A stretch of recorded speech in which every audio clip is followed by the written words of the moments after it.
शुक्रिया।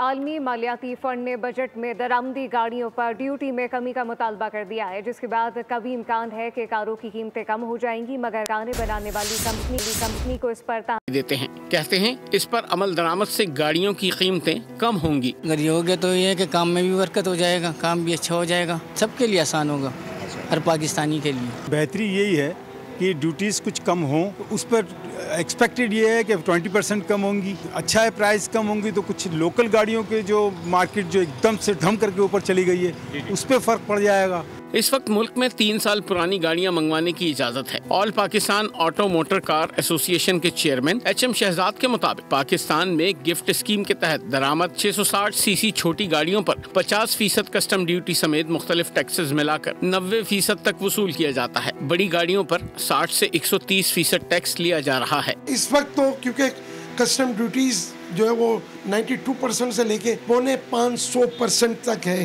हुकूमत से अपील करेंगे कि ड्यूटीज में भी कमी की जाए, और अगर आप फौरी तौर पर इंपोर्ट अलाउ कर देते तो इससे अच्छी कोई बात नहीं है। HM शहजाद ने गाड़ियां बनाने वाली कंपनियों को माफिया करार दिया।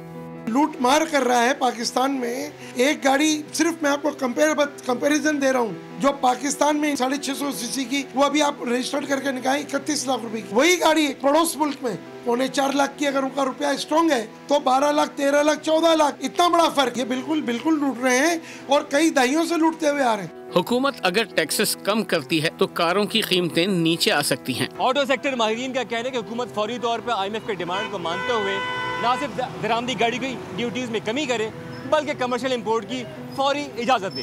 कैमरामैन मोहम्मद यूसुफ के साथ कफील अहमद, बोल न्यूज़, कराची।